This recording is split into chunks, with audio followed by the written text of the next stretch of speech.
Ancient நமக்கு எக்ஸாமை பொறுத்த நமக்கு எக்ஸாமில் வந்து ஸோ ஹிஸ்ட்ரி அப்படின்றது வந்துட்டு என்ன அப்படின்னா மொத்தம் 3 பார்ட்.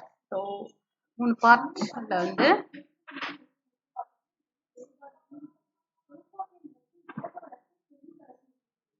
நமக்கு 3 பார்ட்டில் வந்துட்டு ஸோ டோட்டலாக வந்து ancient history, ancient and medieval and modern.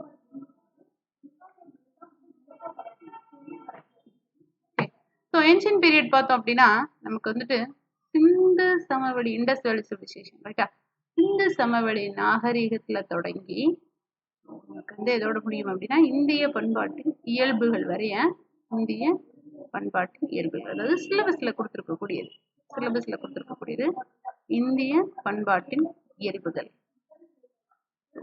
இது. So ancient history ancient history எக்ஸாக்டா பார்த்தோம் அப்படின்னா குப்தர்கள் வரைய பார்த்தோம் அப்படின்னா ancient history right. Model period, medial period அப்படின்னா இடைக்காலம் அப்படிங்கிறது எக்ஸாக்டா அரபியர்கள் அப்புறம் துருக்கியர்கள் இவங்கெல்லாம் உள்ள வந்ததுக்கு அப்புறம் தான் நமக்கு பார்த்தோம் அப்படின்னா மீடியல் ஹிஸ்ட்ரி. ஸோ இந்த மிடில் ஹிஸ்ட்ரி அப்படின்னும் போது எக்ஸாக்டா டெல்லி சுல்தான்கள் அண்ட் முகலாயர்கள் அண்ட் அதுக்கப்புறம் டெல்லி சுல்தான்கள், முகலாயர்கள், இதுக்கப்புறம்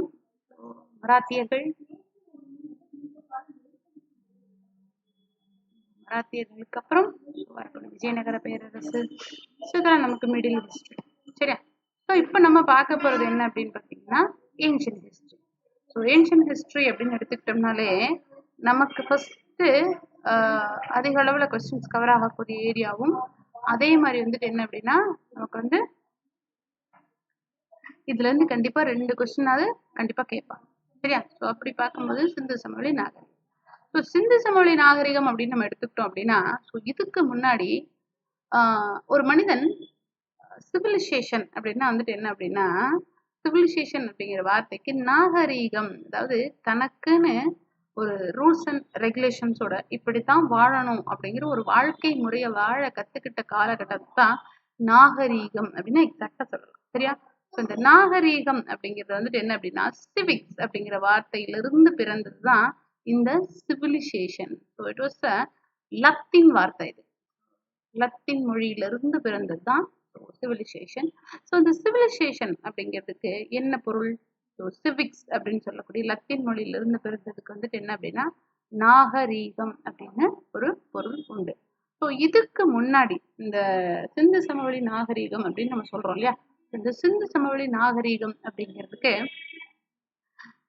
நாகரீகம் அப்படின்னு நம்ம படிச்சுட்டு இருக்கோம். ஸோ இதுல வந்துட்டு எந்தெந்த மாதிரியான நாகரீகங்கள் இதோட கான்டெம்பரரி. அப்ப நாகரீகம் அப்படிங்கிறது வந்துட்டு என்ன அப்படின்னா மனிதன் ஒரு நீர்நிலைகளுக்கு அருகிலிருந்து தன்னுடைய வாழ்க்கை முறைய வாழ தொடங்கின காலகட்டத்தை தான் என்ன சொல்லுவோம் அப்படின்னா சமவெளி, அதாவது ஆற்று சமவெளி நாகரீகம் அப்படின்னு சொல்லுவோம். இப்போ மோஸ்ட் ஆஃப் த நாகரீகங்கள் மனிதன் வந்துட்டு ஒரு நிலையான வாழ்க்கை முறையும் சரியான வாழ்க்கை முறையும் வாழ ஆரம்பித்த காலகட்டத்தை தான் நாகரீகம் அப்படின்னு சொல்றோம் இல்லையா. ஸோ அப்படி சிந்து சமவெளிக்கு ஈக்குவலான நாகரீகங்கள் அப்படின்னு எடுத்துக்கிட்டோம்னா ஃபர்ஸ்ட் ஒன்று வந்துட்டு பார்த்தோம் அப்படின்னா மெசபடோமிய நாகரீகம்.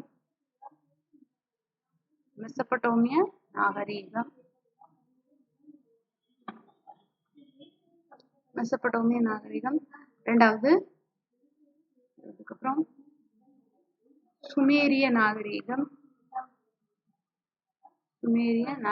இது இந்த பாபிலோனியா, மெசபடோமியாங்கிறது நாகரீகம், மெசபடோமிய நாகரீகம், சுமேரிய நாகரீகம், அது போக எகிப்திய நாகரீகம். It was very important. எகிப்திய நாகரீகம் அப்படிங்கிறது it was very important. So இந்த நாகரீகம் அப்படிங்கிறது பார்த்தோம் அப்படின்னா நைல் நதியை வைத்து வளர்ந்து வந்த நாகரீகம். இது நைல் நதியை வைத்து வளர்ந்து வந்த நாகரீகம், நைல் நதியை வைத்து வளர்ந்து வந்த நாகரீகம் தான் எகிப்திய நாகரீகம். அதே மாதிரி பார்த்தோம் அப்படின்னா சிந்து சமவெளி நாகரீகம். ஸோ இந்த சிந்து சமவெளி நாகரிகம் இப்ப நம்ம பார்க்க போறது இந்த சிந்து சமவெளி நாகரிகம். ஸோ எக்ஸாக்டா பார்த்தோம் அப்படின்னா இந்த சிந்து சமவெளி அப்படிங்கிறது சிந்துங்கிற நதியை வைத்து வளர்ந்து வந்ததுனாலதான் இது வந்துட்டு சிந்து சமவெளி நாகரிகம் அப்படின்னு நம்ம சொல்றோம். சிந்து சமவெளி நாகரிகத்துக்கு அப்புறம் ரொம்ப யங்கான ஒரு நாகரிகம் சீன நாகரிகம். ஸோ இந்த சீன நாகரிகம் அப்படிங்கிறது மஞ்சள் நதி, சீனாவோட ஹுவாங்கோ அப்படிங்கிற நதியை வைத்து வளர்ந்து வந்த நாகரிகம்னு சீன நாகரிகம். சரியா? அப்ப சிந்து சமவெளியினுடைய நாகரிகங்கள்ல ஈக்குவலான நாகரிகம் மெசபடோமிய நாகரிகம், சுமேரிய நாகரிகம், எகிப்திய நாகரிகம், சீன நாகரிகம், இதெல்லாம் கூட. சரியா? சரி. ஸோ இப்ப நம்ம வந்துட்டு இப்ப பாக்குறது என்ன அப்படின்னா ஒரு ஓவர்வியூ தான் பார்க்க போறோம். சரியா? ஸோ அதுல இந்த சிந்து சமவெளி நாகரிகம் அப்படிங்கிறது எக்ஸாக்டா எப்ப அகழ்வாராய்ச்சி மேற்கொள்ளப்பட்டது அப்படின்னா 1921 அகழ்வாராய்ச்சி மேற்கொள்ளப்பட்டது. சரியா? ஸோ இந்த அகழ்வாராய்ச்சியில தான் வந்துட்டு என்ன செஞ்சாங்க அப்படின்னா முதல்ல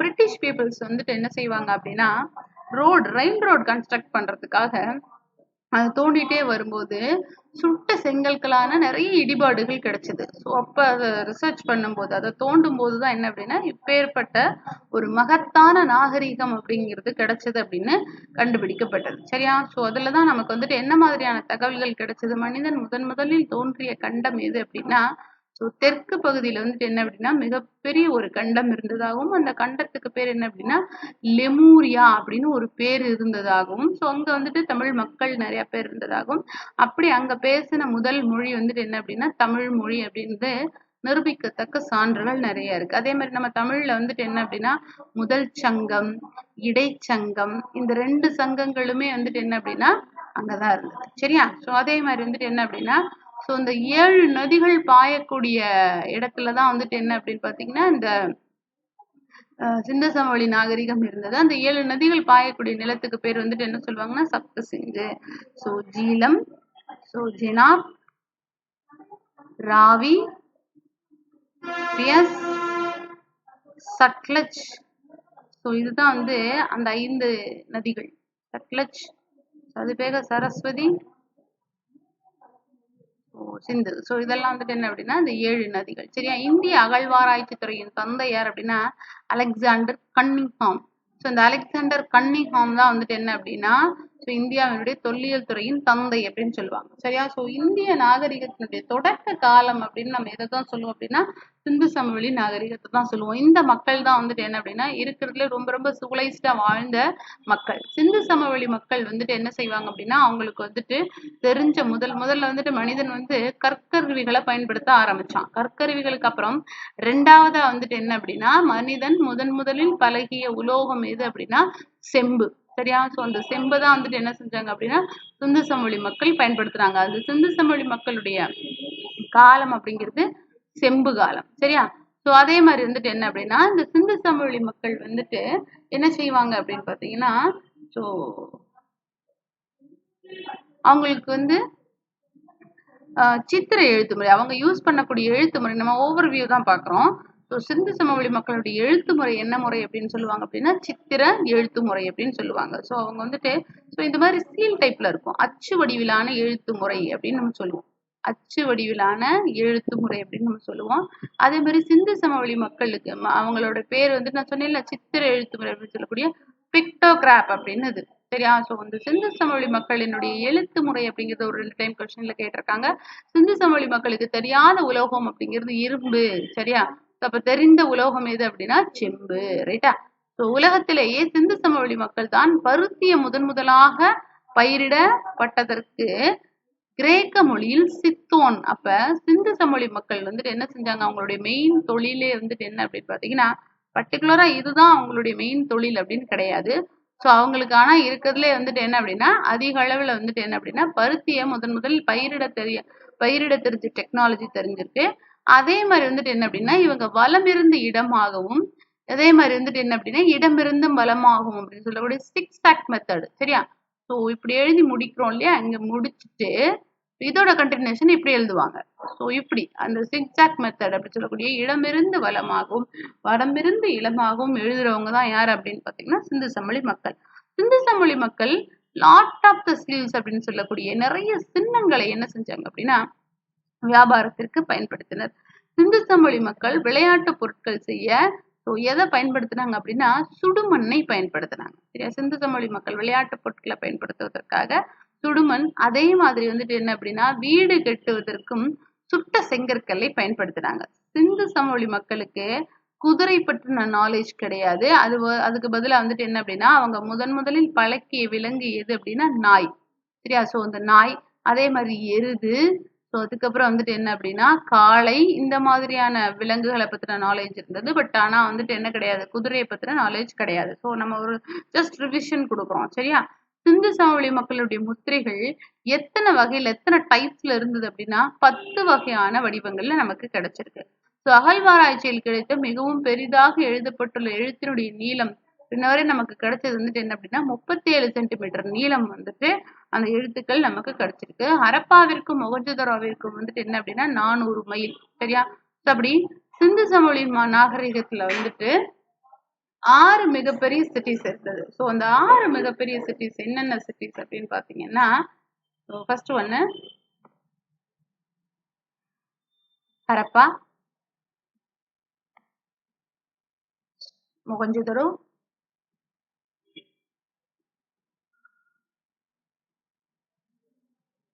ஹரப்பா, மொஹஞ்சதாரோ, காலிபங்கன்,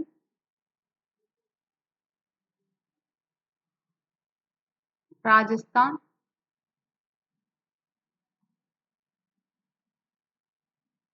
லோத்தல், குஜராத்ல இருக்கு லோத்தல்ங்கிறது. ஸோ லோத்தல், பனவாலி, அப்படி 6 மிகப்பெரிய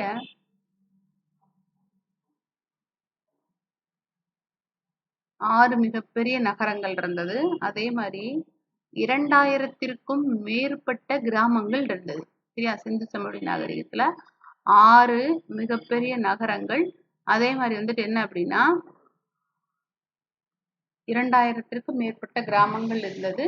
ஸோ அதே மாதிரி வந்துட்டு என்ன அப்படின்னா மக்கள் வந்துட்டு ஓய்வு நேரத்துல நிறைய சதுரங்கம் விளையாடி இருக்கிறாங்க. ஸோ அவங்களுடைய பொழுதுபோக்குகள் அதுவும் ஒண்ணு. அதே மாதிரி இசை, அதெல்லாம் கலை மற்றும் கலாச்சாரத்துல வந்துடும். ஸோ அவங்க வந்து இசை நடனம், கோழிச்சண்டை, காளைச்சண்டை, ஸோ இதுவும் இருந்திருக்கு. சிந்து சமவெளி மக்கள் அவங்க பயன்படுத்தின கிணறுகள் பார்த்தோம் அப்படின்னா 65 அடி ஆழத்தோட இருந்திருக்கு. மஞ்சிட்டி அப்படின்னு சொல்லக்கூடிய ஒரு வகையான நீர்ப்பூண்டு வகையை பயன்படுத்தி சிந்து சமவெளி மக்கள் வந்துட்டு என்ன செஞ்சிருக்கிறாங்க அப்படின்னா அவங்களுடைய சாயமேற்றுதல் அப்படின்னு சொல்லக்கூடிய சிவப்பு நிறத்தை ஏற்றிருக்கிறாங்க. அதே மாதிரி குழந்தைகள் விளையாடுறதுக்கான சக்கரம் கொண்ட பொம்மைகள், குட்டி வண்டியில பொருத்தப்பட்ட பொம்மைகள், ஸோ இந்த மாதிரி எல்லாம் கிடைச்சிருக்கு. ஸோ அந்த மக்கள் பயன்படுத்தின பொருட்கள் என்னென்ன, அதே மாதிரி வந்து அந்த மக்கள் வந்து எந்தெந்த மாதிரியான விஷயங்கள் அவங்களுக்கு தெரியும், எந்தெந்த மாதிரியான விஷயங்கள் அவங்களுக்கு தெரியாது அப்படிங்கிறதெல்லாம் இப்ப பார்த்தோம். ஸோ அதுக்கப்புறம் வந்துட்டு ஹரப்பா நாகரிகம். What is this? நம்ம சிந்து சமவெளி நாகரிகம்னாலும் ஒண்ணுதான், ஹரப்பா நாகரிகம்னாலும் ஒண்ணுதான். சரியா, ஸோ அந்த ஹரப்பா நாகரிகம் அப்படிங்கிறதுக்கான கால வரையறை அப்படின்னு பார்த்தோம் அப்படின்னா எக்ஸாக்டா 3250 2750 வரை தான் வந்துட்டு என்ன அப்படின்னா ஹரப்பா நாகரிகத்துடைய காலகட்டம். ஹரப்பா ராவி நதிக்கரையினுடைய மேல்மாண்டு கோமரி மாவட்டத்துல இருக்குது. சரியா, ராவி நதிக்கரையில பஞ்சாப்ல. சரியா, கோமரி மாவட்டத்துல இருந்திருக்கு. ஹரப்பா நகரத்தை கண்டுபிடிச்சவர் யார் அப்படின்னா ராய் பகதூர் தயாராம் சஹானி. ஹரப்பா நகரத்தை கண்டுபிடித்தவர் ராய் பகதூர் தயாராம் ஷஹானி. அதே மாதிரி ஹரப்பா நாகரிகம் எந்த காலத்தை சேர்ந்தது? நான் முன்னாடியே சொன்னேன், ஹரப்பா நாகரிகம் செம்பு கற்காலத்தை சேர்ந்தது. அவங்களுக்கு வந்துட்டு என்ன தெரியாது அப்படின்னு சொன்னேன், இரும்பினுடைய பயன்பாடு பத்தி சுத்தமாவே தெரியாது. சரியா, ரைட். ஸோ அதே மாதிரி ஹரப்பா அப்படின்ற சொல்லு இது ரிப்பீட்டடா கேட்கக்கூடிய ஒரு கொஸ்டின். ஹரப்பா என்ற சொல்லின் பொருள் என்ன அப்படின்னா புதையுண்ட நகரம். ஸோ இங்கிலீஷ்ல இது எப்படி சொல்லுவாங்கன்னா பரீடு சிட்டி அப்படின்னு சொல்லுவாங்க, பரீடு சிட்டி. ஸோ ரிப்பீட்டடா கேட்கிற கொஸ்டின். ஹரப்பா என்ற சிந்தி மொழி சொல்லுக்கு அப்படின்னு சொல்லுவாங்க. ஸோ இந்த மொழி வந்துட்டு என்ன மொழி? சிந்து மொழி அப்படின்னு சொல்லுவாங்க. ஸோ ஹரப்பா நாகரிகம் அப்படிங்கிறது வந்துட்டு என்ன அப்படின்னா ஒரு டவுன் பிளானிங் மாதிரி இருக்கக்கூடிய ஒரு நகர நாகரிகம். ஒரு டவுன் வந்துட்டு எந்தெந்த மாதிரியான ஃபெசிலிட்டிஸ்லாம் இருக்குமோ அந்தந்த மாதிரி ஃபெசிலிட்டிஸ் வச்சிருந்தது தான் இது அப்படின்னா சிந்து சமவெளி நாகரிகம். ரைட்டா? ஸோ ஹரப்பா மக்களுடைய முக்கிய கடவுள் யார் அப்படின்னா பசுபதி அப்படின்னு சொல்லக்கூடிய சிவபெருமான். பார்க்கறதுக்கு கன்ஃபார்மா தெரியல அப்படின்னா லுக் லைக் தட். எப்படி இருக்கு அப்படின்னா சிவபெருமான் மாதிரி இருக்கு. ஸோ அதே மாதிரி இவங்க மட்பாண்டத்தை செய்யக்கூடிய ஒரு வகையான கலைக்கு பேர் என்ன சொல்லுவாங்க அப்படின்னா டெரகோட்டா. இந்த டெரகோட்டா அப்படிங்கிறது வந்துட்டு 3000 வருஷத்துக்கு முன்னாடி வாழ்ந்த மனிதனுக்கு எவ்வளவு விஷயங்கள் தெரிஞ்சிருக்கு அப்படிங்கிறத நம்ம பாக்குறோம். சரியா? சுடு மட்பாண்டம். அதே மாதிரி வந்துட்டு என்ன அப்படின்னா அந்த ஹரப்பாவில தான் 6 மிகப்பெரிய தானிய களஞ்சியங்கள் இருந்திருக்கு. இந்த தானிய களஞ்சியங்கள் பார்த்தோம் அப்படின்னா 71 மீட்டர் நீளமும் 15.23 மீட்டர் அகலமும் இருந்திருக்கு. சரி, அந்த தானிய களஞ்சியங்களுக்குள்ள இதை பார்க்க எப்படி இருக்கும் அப்படின்னா இந்த மாதிரி இருக்குங்க. இதுல நடுவுல ஒரு செங்கல் வச்சு இதுல ஒரு ரேக்கு, இதுல ஒரு ரேக்கு, இதுல ஒரு ரேக்கு, இதுல ஒரு ரேக்கா இருக்கும். நம்ம ஓபன் பண்ணி இது நம்மளோட தானியங்களை ஃபில் பண்ணி க்ளோஸ் பண்ணிக்கலாம். அதே மாதிரி ஓபன் பண்ணி நம்ம தானியங்களை ஃபில் பண்ணி க்ளோஸ் பண்ணிக்கலாம். ஸோ அந்த மாதிரி இருக்கும். ஸோ அப்ப தானிய களஞ்சியங்கள் எங்கு கண்டறியப்பட்டது அப்படின்னா ஹரப்பான்னு சொல்லக்கூடிய நகரத்தால தான் இருந்தது. ஸோ இது வந்துட்டு என்ன அப்படின்னா 6க்கும் மேற்பட்ட தானிய களஞ்சியங்கள் இருந்தது. 71 மீட்டர் நீளமும் அதுக்கப்புறம் பார்த்தோம் அப்படின்னா 15.23 மீட்டர் அகலமும் இருந்திருக்கு. இந்த மக்கள் அதிக அளவுல எதை தான் வணங்குனாங்க, எந்த விலங்குகளை வணங்குனாங்கன்னா எருதுகளை வணங்குனாங்க. அதே மாதிரி வந்துட்டு என்ன அப்படின்னா பருத்தியும் பயிரிட்டாங்க. ஸோ 16 மற்றும் அதன் மடங்குகளை பயன்படுத்தி ஹரப்பா பண்பாட்டின் மிகச்சிறந்த கண்டுபிடிப்பு என்ன அப்படின்னா அவங்க யூஸ் பண்ண முத்திரைகள் ரொம்ப ரொம்ப இம்பார்ட்டன்ட். லாட் ஆஃப் த முத்திரைகளை பயன்படுத்தினாங்க. இந்த முத்திரைகள்ல எந்த மாதிரியான உருவங்கள் இருந்தது அப்படின்னு பாத்தீங்கன்னா இந்த முத்திரையில காளைகளினுடைய உருவங்களும் அதே மாதிரி பிற விலங்குகளினுடைய உருவங்களும் வந்துட்டு என்னவா இருந்தது அப்படின்னா அதிக அளவுல இருந்தது. சரியா? ஸோ அதே மாதிரி வந்துட்டு என்ன அப்படின்னா இவங்க வியாபாரத்துக்கு, அதாவது தன் அடையாளம் காட்டிக்கிறதுக்காக வியாபாரத்திற்கும் இந்த முத்திரைகளை அதிக அளவுல பயன்படுத்தினாங்க. ஹரப்பா நாகரிகத்தினுடைய மிக முக்கியமான உணவு அப்படின்னு பார்த்தோம் அப்படின்னா கோதுமையும் பார்லியும் தான் இவங்க வந்துட்டு என்ன செஞ்சாங்க அப்படின்னா அதிக அளவுல உற்பத்தியும் பண்ணாங்க. சரியா? ஸோ அதே மாதிரி இவங்களுடைய வெண்கல அளவுகோல், பொருட்களை அளந்து போடுவதற்காக வெண்கல அளவுகோல் அப்படிங்கிறது இட் வாஸ் வெரி இம்பார்ட்டன்ட். சரியா? அடுத்து மொஹஞ்சதாரோ நாகரிகம். சரியா? இப்ப நம்ம பார்த்தது ஹரப்பா. ஸோ ஹரப்பா அப்படிங்கிறது வந்துட்டு என்ன அப்படின்னா ஃபர்ஸ்ட் டவுன். சரியா? ஒரு நகர நாகரிகம். மொஹஞ்சதாரோவை கண்டுபிடித்தவர் யார் அப்படின்னா பானர்ஜி. சரியா? ஸோ மொஹஞ்சதாரோ அப்படிங்கிற சிந்தி மொழி சொல்லுக்கு இடுகாட்டு மேடு அப்படின்னு பொருள். சரியா? இடுகாட்டு மேடு அப்படின்னு பொருள். சிறப்பான கழிவு நீர் வெளியேற வசதி கொண்டது. நல்ல டிரைனேஜ் சிஸ்டம் வச்சிருந்த ஒரு சிட்டி. கால்வாய்கள், அதே மாதிரி சுண்ணாம்பு கலவை, சுண்ணாம்புக்கல், ஜிப்சம் போன்றவற்றை கொண்டு அங்க அந்த டிரைனேஜ் சிஸ்டத்தை ரொம்ப சிறப்பா பில்ட் பண்ணியிருந்தாங்க. சரியா? மொஹஞ்சதாரோவில் ஒரு பெரிய குளியல் குளம் இருந்திருக்கு.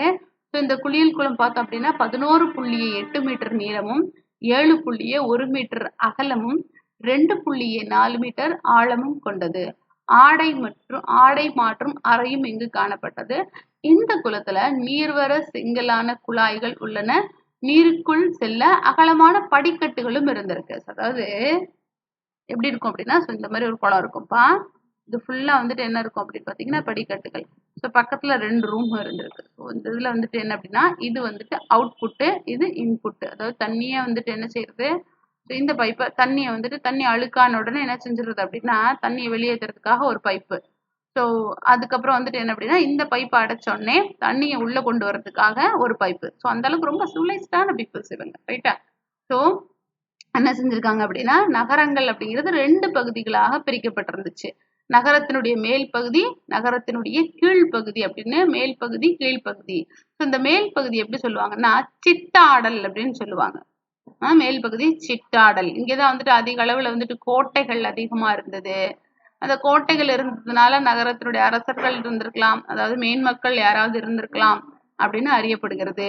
மேல் பகுதியில வந்துட்டு என்ன அப்படின்னா பொது கட்டிடங்கள், தானிய கிடங்குகள், முக்கிய வழிபாட்டு தலங்கள், சமய கட்டிடங்கள்லாம் இருந்திருக்கு. ஸோ இம்பார்ட்டன்டான பில்டிங்ஸ் எல்லாம் எங்கதான் இருந்திருக்கு, சிட்டாடல்னு சொல்லக்கூடிய மேல் பகுதியில இருந்திருக்கு. இந்த கீழ்ப்பகுதி அப்படிங்கிறது வந்துட்டு என்ன அப்படின்னா மக்கள் அதிக அளவுல பொதுமக்களுடைய பயன்பாட்டிற்காக இருந்த நிலங்களை தான் கீழ்ப்பகுதி அப்படின்னு சொல்லுவாங்க. ஸோ அதே மாதிரி இவங்க வந்துட்டு என்னென்ன மாதிரியான பயிர்கள்லாம் பயிரிட்டாங்கன்னா கோதுமை, பார்லி, கேழ்வரகு, பட்டாணி, எள்ளு, கடுகு, அரிசி, ஸோ பருத்தி, பேரிச்சம்பழம், தர்பூசணி, இந்த மாதிரியான பயிர்களும் என்ன செஞ்சிருக்காங்க அப்படின்னா பயிரிட்டு இருக்கிறாங்க. சரியா? சிந்து சமவெளி மக்கள் மொஹஞ்சதாரோ டவுன் பார்த்துட்டு இருக்கோம். அதுல அதிக அளவுல வந்துட்டு உழுகக்கூடிய திறனும் இருந்தது அப்படிங்கிறது இது மூலமா நம்ம தெரிஞ்சுக்க முடியுது. மரத்தாலான கலப்பைகள் பயன்படுத்தப்பட்டது. ஆயுதங்கள் பெரும்பாலும் தாமிரம் மற்றும் வெண்கலத்தால் செய்யப்பட்டது. அப்ப சிந்து சமவெளி மக்களுடைய ஆயுதங்கள் செய்வதற்கு பயன்படுத்தப்பட்ட உலோகங்கள் எது அப்படின்னு கேட்டாங்கன்னா நம்ம என்ன சொல்லணும்? ஒண்ணு தாமிரம். தாமிரம்னு என்னப்பா? செம்பு. சரியா? தாமிரம். அதுக்கப்புறம் பிரான்ஸ்ன்னு சொல்லக்கூடிய வெண்கலம். சரியா? ஸோ இந்த 2 மெட்டல்ஸ்லயுமே வந்துட்டு என்ன செஞ்சாங்க அப்படின்னா யூஸ் பண்ணியிருந்தாங்க. வெண்கலத்தை உருவாக்க ராஜஸ்தானில் கேத்ரி மற்றும் பலுச்சிஸ்தான் ஆகியவற்றில் தாமிரமும் ஆப்கானிஸ்தானிலிருந்து தகரமும் பெறப்பட்டது. அப்ப சிந்து சமவெளி மக்கள் தங்களுடைய வெப்பன்ஸ் அப்படின்னு சொல்லக்கூடிய ஆயுதங்களை உருவாக்குறதுக்கு ராஜஸ்தான்ல கேத்ரி, பலுச்சிஸ்தான், ஸோ அதே மாதிரி வந்துட்டு பலுச்சிஸ்தான்ல இருந்து தாமிரம், ஆப்கானிஸ்தான்ல இருந்து தகரம் எல்லாம் வாங்கியிருக்காங்க. அப்ப சிந்து சமவெளி மக்கள் பயன்படுத்திய உலோகம் அப்படிங்கிறது வந்துட்டு ஸோ எந்த வகையான உலோகம் அப்படின்னு பார்த்தோம் அப்படின்னு பார்த்தீங்கன்னா ஒன்று தாமிரம், இன்னொன்று வெண்கலம். சரியா? ஸோ ஓகே, ரிவிஷன்ல அடுத்து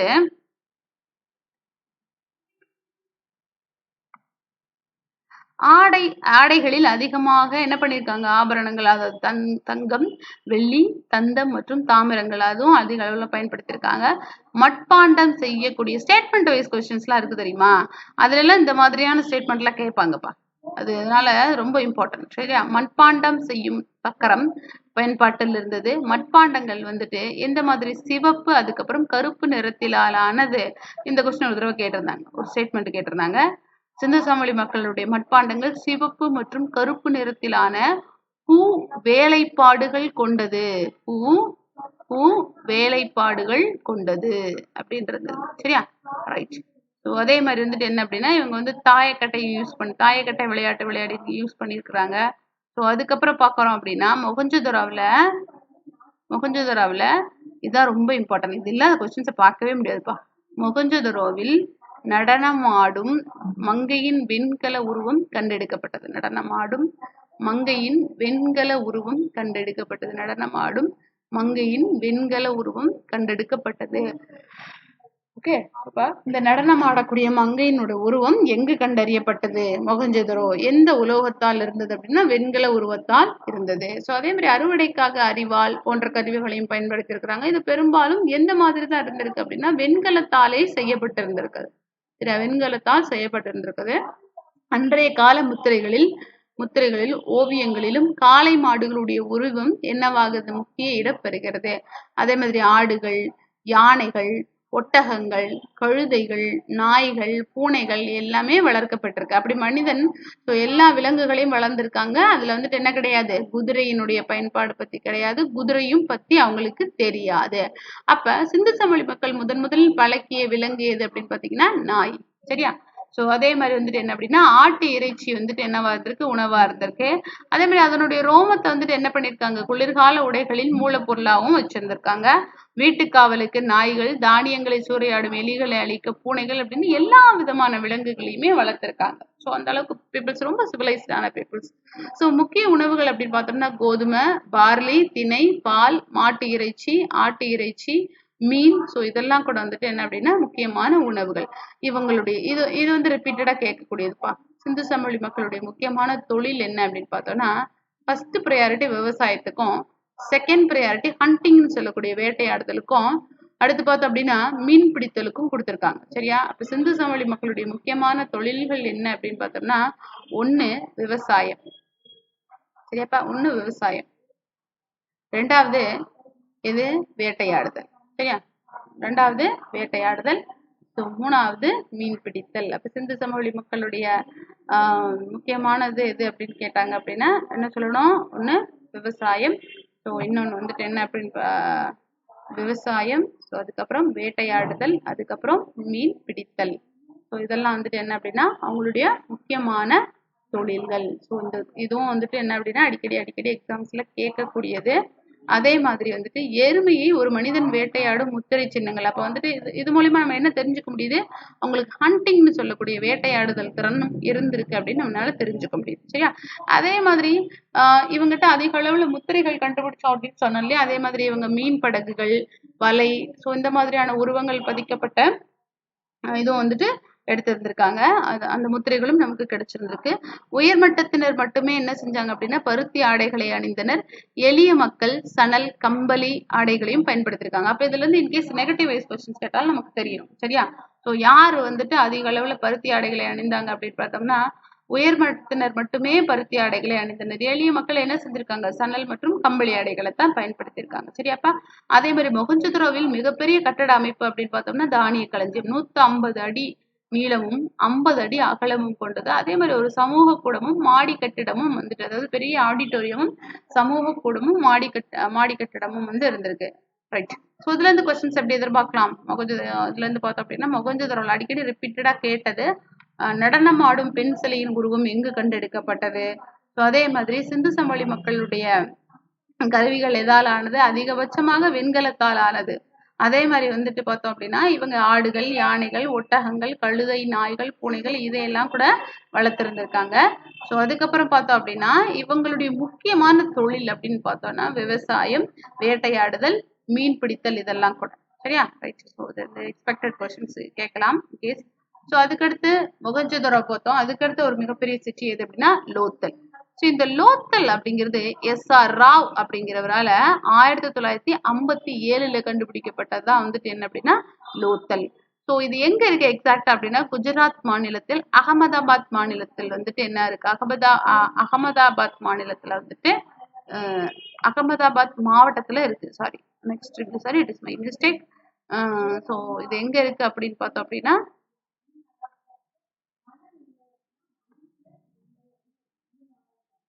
ரைட் குஜராத் மாநிலத்துல இது வந்துட்டு என்ன அப்படின்னா ஒரு கடற்கரை நகரம்ப்பா. ஸோ அதனால இது வந்துட்டு இன்னொன்னு என்ன சொல்லுவோம் அப்படின்னா துறைமுக நகரம். அப்ப சிந்து சமவெளி நாகரிகத்துல துறைமுக நகரம் அப்படின்னு எது அழைக்கப்படுது? லோத்தல். சரியா? ஸோ இதுலதான் வந்துட்டு அதிக அளவுல என்ன செஞ்சாங்க அப்படின்னா ஏற்றுமதி அண்ட் அதே மாதிரி இறக்குமதி இதெல்லாம் அதிக அளவுல செய்யப்பட்டது. சரியாப்பா? ரைட். சரி, ஓகே. அடுத்து பார்ப்போம். அதே மாதிரி சிந்து சமவெளி நாகரிகத்தின் துறைமுக நகரம் இது. அதே மாதிரி இது எந்த நதிக்கரையின் மீது அமைந்திருந்தது அப்படின்னு பாத்தீங்கன்னா பாக்குவார் நதிக்கரையின் மீது அமைந்திருந்தது. குரூப் 1 லெவல்லலாம் இப்படிலாம் கேட்பாங்க. சரியா? குரூப் 1 லெவல்ல பாக்குவார் நதிக்கரையின் மீது அமைந்தது. அதே மாதிரி வந்துட்டு என்ன அப்படின்னா இது வெளிநாட்டுடன் தொடர்புடையது. இது மனிதனால் உருவாக்கப்பட்டது. அப்ப முழுக்க முழுக்க மனிதனால் செயற்கையாகவே உருவாக்கப்பட்டது, இயற்கையாக உருவாக்கப்பட்டது கிடையாது. இந்த நாகரிகம் வந்துட்டு எந்த மாதிரி அழிஞ்சிருக்கலாம்? அதாவது வெளியில இருந்து ஆரியருடைய வருகையாலோ அல்லது சிந்து சமவெளி நாகரிகத்துல வந்துட்டு சிந்து நதியினுடைய திசை போக்காலோ அல்லது சிந்து நதியில் ஏற்பட்ட வெள்ளத்தாலோ கூட அழிஞ்சிருக்கலாம் அப்படின்ற ஒரு கூற்றும் இருக்கு. சரியா? ஸோ அதுக்கடுத்து லோத்தலுக்கு அப்புறம் பார்க்குற சிட்டி அடுத்த ரொம்ப இம்பார்ட்டன்ட் சிட்டி வந்துட்டு எது அப்படின்னா ரூப்பர். சரியா? எஸ், ரூப்பர். இந்த ரூப்பர் அப்படிங்கிறது எங்க இருக்கு அப்படின்னா பர்டிகுலர் சிட்டியை கொடுத்துட்டு இது எங்கெங்க இருக்கு அப்படின்னு கேட்பாங்கப்பா. ஸோ இது பஞ்சாப் மாநிலத்துல இருக்கு. ஹரப்பா அல்லது அதற்கு முந்தைய காலகட்டத்தை சேர்ந்தது. இது ஹரப்பா நாகரிகத்தையும் அல்லது அதற்கு முந்தைய காலகட்டத்தையும் சேர்ந்தது. 1953 ஒய்டி சர்மா அப்படிங்கிறவரால இந்த சிட்டி அகழ்வாராய்ச்சி மேற்கொள்ளப்பட்டு ரூப்பர் அப்படிங்கிற ஒரு சிட்டி இருக்கு அப்படின்னு நம்மளால கண்டுபிடிக்க முடிஞ்சது. திட்டமிடப்பட்ட நகர அமைப்பை கொண்டது. ஸோ முழுக்க முழுக்க வந்துட்டு என்ன அப்படின்னா வெல் பிளான்டு சிட்டி அப்படின்னு நம்ம சொல்லுவோம். சரியா? ஸோ முழுக்க முழுக்க இது என்ன city? Well planned city. Well planned city அப்படின்னு சொல்லக்கூடிய எப்படி ஹரப்பா இருக்கும் அதே மாதிரி இது வந்துட்டு என்ன அப்படின்னா ஒரு திட்டமிடப்பட்ட ஒரு நாகரீக அமைப்பை கொண்டது. சரியா? ஸோ அதே மாதிரி வந்துட்டு என்ன அப்படின்னா ஸோ இது பெரிய பகுதிகள் சாலைகளால் அமைக்கப்பட்டு குறிப்பிட்ட இடைவெளிகளில் காணப்பட்ட தெருவிளக்கு தூண்கள் அதே மாதிரி தெரு விளக்கு அமைப்புகள்லாம் இருக்கு. சரியா? ஸோ ஓவரால் வியூ சிந்து சமவெளி நாகரிகம் அப்படிங்கிறத காமனா பார்த்தோம். இந்த சிந்து சமவெளி நாகரிகத்துல வந்துட்டு அடிக்கடி ரிப்பீட்டடா கேட்கிற கொஸ்டின் எது அப்படின்னு பாத்தீங்கன்னா அந்த மக்கள் எந்த மாதிரியான இதை வந்து பயன்படுத்தினாங்க? அவங்க யூஸ் பண்ண மெட்டல்ஸ் என்ன? ரைட். ஸோ அவங்க பயன்படுத்துறது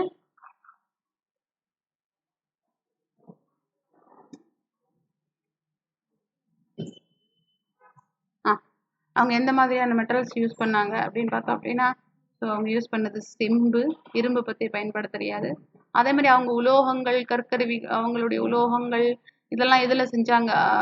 அதாவது அவங்களுடைய கருவிகள் எல்லாம் எதுல செஞ்சாங்க அப்படின்னா வெண்கலத்தாலும், வெண்கலத்தால், அதே மாதிரி செம்பு, ஸோ இதால செஞ்சாங்க. ஸோ அவங்களுடைய எழுத்து முறை பார்த்தோம் அப்படின்னா சித்திர எழுத்து முறை. அதே மாதிரி பார்த்தோம் அப்படின்னா அவங்க வந்து திட்டமிடப்பட்ட நகர நாகரிகத்தை கொண்ட மக்கள். ஸோ அவங்களுடைய முக்கிய தொழில் பார்த்தோம் அப்படின்னா வேட்டையாடுதல், மீன் பிடித்தல், விவசாயம், இதெல்லாம் கூட. ஜஸ்ட் இது ஒரு overview. So that is the Sindhu சமவெளி நாகரிகம். அதுக்கடுத்து ரொம்ப முக்கியமான ஒரு நாகரிகம், முக்கியமான ஒரு சாப்டர் வந்துட்டு எது அப்படின்னு பார்த்தோம்னா குப்த பேரரசு. சரியா? குப்த பேரரசுல இருந்து கண்டிப்பா ஒரு கொஸ்டின் உண்டு. குப்த பேரரசு.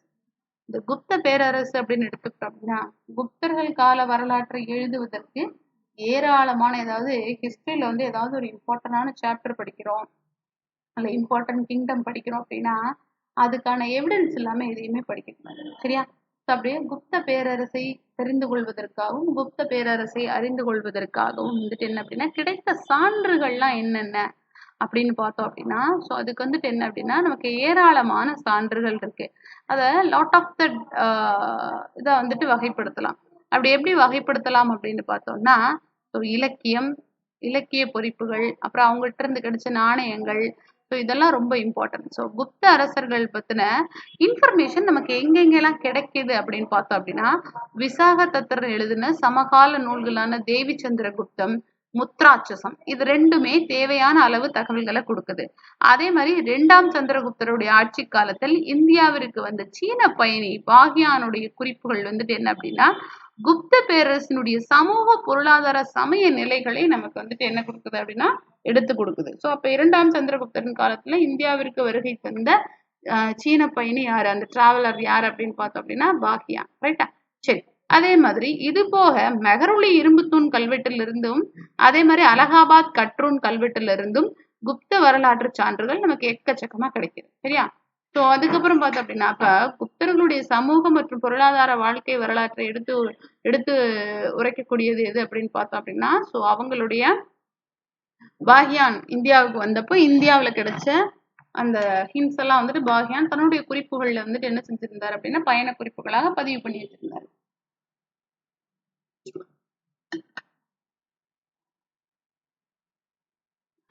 சந்திரகுப்தருடைய ஆட்சியை பற்றி அறிந்து கொள்ள உதவக்கூடிய முக்கிய சான்றாக விளங்குவது எது அப்படின்னா அலகாபாத் கல்தூன் கல்வெட்டு. இது ரிப்பீட்டடா கேட்கிற கொஸ்டின்பா. சமுத்திரகுப்தருடைய ஆட்சியை பற்றி அறிந்து கொள்ள உதவக்கூடிய முக்கிய சான்றாக விளங்குவது எது அப்படின்னா அலகாபாத் கல்தூன் கல்வெட்டு. அதே மாதிரி மெஹருலி கல்வெட்டு 1ஆம் சந்திரகுப்தனுடைய சாதனைகளை குறிப்பிடுகிறது. அப்ப 1ஆம் சந்திரகுப்தருடைய சாதனைகளை குறிப்பிடுவது மெஹருலி இரும்புத்தூண் கல்வெட்டு. அசோகர் நிறுவிய கல்தூணில் இக்கல்வெட்டு பொறிக்கப்பட்டுள்ளது. நாகரீக வடிவத்தில் வடமொழியில் எழுதப்பட்டுள்ள இந்தது அரிசேனர் தொகுத்து 33 வரிகளில் வந்துட்டு என்ன செய்யப்படுகிறது அப்படின்னா காணப்படுகிறது. சரி. ஸோ இப்போ ஒவ்வொரு கிங்டமா ஒரு ஓவர் வியூ பார்த்துடலாம். அப்படி ஃபர்ஸ்ட் ஒவ்வொரு கிங்கா பார்த்துடலாம். ஸோ அப்படி ஃபர்ஸ்ட் நம்ம பார்க்க போற கிங் யார் அப்படின்னு பார்த்தோம்னா ஃபர்ஸ்ட் 1ஆம் சந்திரகுப்தர். 320 இருந்து 330 வரை இருந்தவர் தான் 1ஆம் சந்திரகுப்தர். இந்த முதல்ல குப்த மரபை தோற்றுவித்தது தான் ரொம்ப இம்பார்ட்டன்ட். எந்தெந்த அரசர்கள் எந்தெந்த மரபை தோற்றுவித்தாங்கன்னு படிக்கணும். முதல்ல குப்த மரபை தோற்றுவித்தவர் யார் அப்படின்னா ஸ்ரீகுப்தர். இவருக்கு அடுத்த பதவிக்கு வந்தவர் யார் அப்படின்னா கடோத்கஜர். இவங்க 2 பேரும் எப்படி கூப்பிட்டாங்கன்னா மகாராஜா அப்படின்னு கூப்பிட்டாங்க. ஸோ அடுத்த ஆட்சியாளர் 1ஆம் சந்திரகுப்தர். இந்த சந்திரகுப்தர் மகாராஜாதி ராஜா அல்லது அரசர்களுக்கெல்லாம் அரசர் அப்படின்னு அழைக்கப்பட்டவர். இவர் என்ன செஞ்சார் அப்படின்னா தன்னுடைய பேரரசை பெருக்கிக்குவதற்காக லிச்சாவிகளுடன் மன உறவு கொண்டு அதன் மூலம் தன்னுடைய வலிமையை பெருக்கிக் கொண்ட அரசர் தான் யார் அப்படின்னா 1ஆம் சந்திரகுப்தர். ரைட்டா? சரி. ஸோ அதே மாதிரி வந்துட்டு என்ன அப்படின்னா குடும்பத்தை சேர்ந்த குமாரதேவி அப்படின்னு சொல்லக்கூடிய இளவரசியை மணந்து கொண்டு அது மூலமாக தன்னுடைய பேரரசை பெருக்கியவர் தான் யாருன்னா சந்திரகுப்தர். ஸோ இவருடைய அதிக அளவான இன்ஃபர்மேஷனை பத்தி நமக்கு கொடுக்கறது வந்துட்டு என்ன அப்படின்னா மெஹருலி இரும்புத்தூண் கல்வெட்டு. அதுலயும் பர்டிகுலரா அவருடைய போர் வெற்றிகளை பத்தி நமக்கு நிறைய கொடுக்குது. அதே மாதிரி 320 கிபி 320 தொடங்கக்கூடிய குப்த சகாப்தத்தை நிறுவியவர் யார் அப்படின்னா 1ஆம் சந்திரகுப்தர். ஸோ இவருக்கு முன்னாடி இந்த ஸ்ரீகுப்தரும் சரி கடோத்கஜரும் சரி அந்த அளவுக்கு போர் வெற்றிகள் இல்லைன்னாலும் ஒரு பரந்த பேரரசை உருவாக்கி கொடுத்தவர் தான் யார் அப்படின்னா இந்த முதலாம் சந்திரகுப்தர். சரியா? ஸோ அதுக்கப்புறம் சமுத்திரகுப்தர் 330 380 வரை இருந்தவர் யார் அப்படின்னா சமுத்திரகுப்தர். குப்த மரபிலே ஒரு ஸ்பெஷல் கிங்கா ஒரு மிகச்சிறந்த அரசராக விளங்கியவர் தான் யார் அப்படின்னா சமுத்திரகுப்தர். ஸோ இந்த சமுத்திரகுப்தரை பத்தின இன்ஃபர்மேஷன் அதிக அளவுல நமக்கு கொடுக்கறது எது அப்படின்னா அலகாபாத் கல்தூன் கல்வெட்டு. சரியா?